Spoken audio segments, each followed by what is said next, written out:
करीब 13 दिन होने को आए और इस देश के सबसे होनहार खिलाड़ी जो इस देश के लिए पदक जीत कर लाते हैं, दिल्ली की सड़कों पर बैठकर प्रदर्शन कर रहे हैं न्याय की आस में। पर आस उन्होंने किससे लगाई है? उस सरकार से जिसके अंदर की नैतिकता और मर्यादा पूरी तरह से मर चुकी है। असलियत तो यह है कि कल शाम को जो जंतर मंतर पर खिलाड़ियों के साथ हुआ वो भयावह है।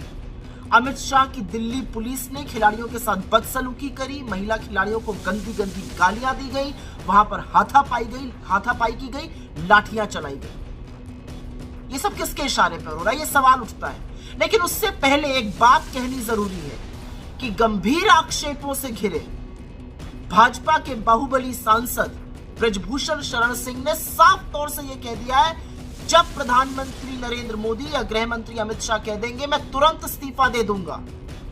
तो आज सवाल यह है कि प्रधानमंत्री किस चीज का इंतजार कर रहे हैं, कौन से मुहूर्त का इंतजार कर रहे हैं? क्योंकि उनको तो ये सब बातें 2021 से पता है, क्योंकि विनेश फोगट ने, जिनको वो घर की लड़की कहते हैं, उसने जाके खुद इनको बताई है। और अब ये भयावह स्थिति देखकर भी आप चुप बने बैठे रहिएगा मोदी जी?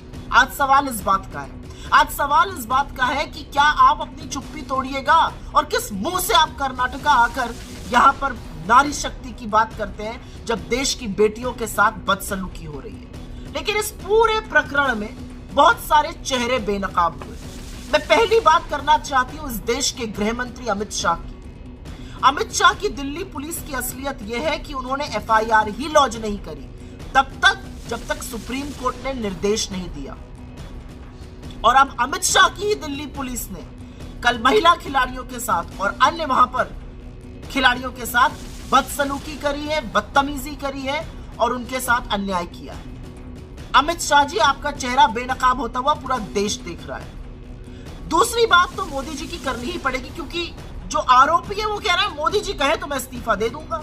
लेकिन मोदी जी पता नहीं किस चीज का इंतजार कर रहे हैं। मोदी जी को तो 2021 से पता था कि ऐसा कुछ है, पता नहीं किस बात का इंतजार कर रहे हैं। जब मेडल जीत कर ये खिलाड़ी लाएंगे तो लपक लपक के फोटो खिंचाने में सबसे आगे मोदी जी रहते हैं। श्रेय भी इस बात का ले लेते हैं, विनेश को अपने घर की बेटी भी कह देते हैं, लेकिन जब वो बेटी सड़कों पर बैठी है तो एक शब्द नहीं बोलेंगे। तीसरा चेहरा बेनकाब होता है इस देश के खेल कूद मंत्री का, अनुराग ठाकुर का।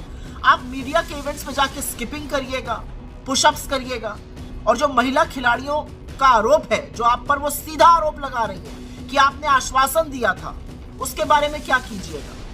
आप गोली मारो के नारे जरूर दिल्ली में लगवा दीजिएगा, दिल्ली में वहीं पर बैठी हुई लड़कियों की टो लेने की आपने नहीं सोची अभी तक।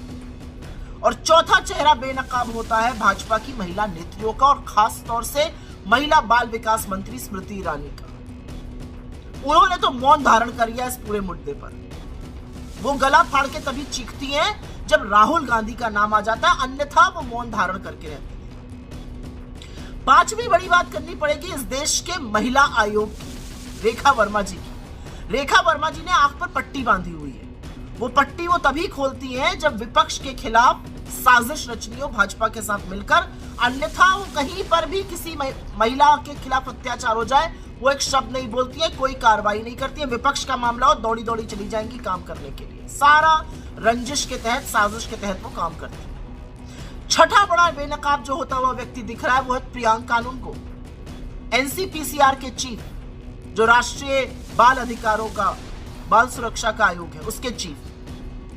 वो तो भक्ति में ऐसे तल्लीन है कि बेचारे के पास वक्त ही नहीं है कि पॉक्सो जैसा गंभीर आरोप जब लगा है तो उसका संज्ञान ले ले, उस पर कार्रवाई कर दे।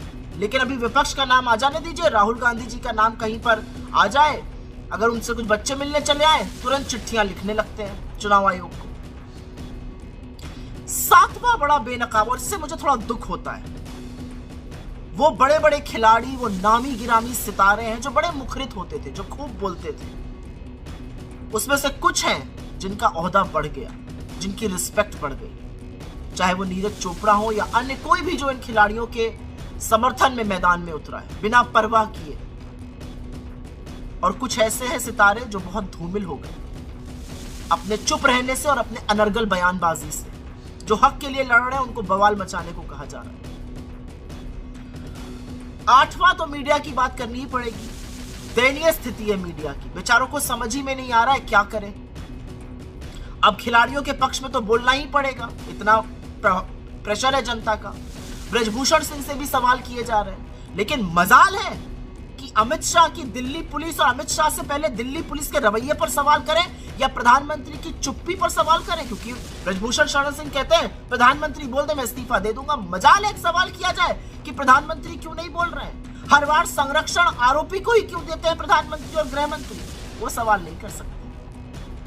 लेकिन असलियत यह है कि अब जो गेंद है ना, वो ब्रजभूषण शरण सिंह ने आपके पाले में डाल दी है मोदी जी, ये कहकर कि जब आप कहिएगा या गृह मंत्री कहेंगे तो वो रिजाइन कर देंगे। तो आप किस बात का इंतजार कर रहे हैं? क्योंकि ये देश देख रहा है कि न्याय और अन्याय के बीच की दहलीज में अब आप खड़े हुए हैं। आप क्या करिएगा वो बताएगा कि इस देश की बेटियों की रत्ती भर भी आपको फिक्र है कि नहीं।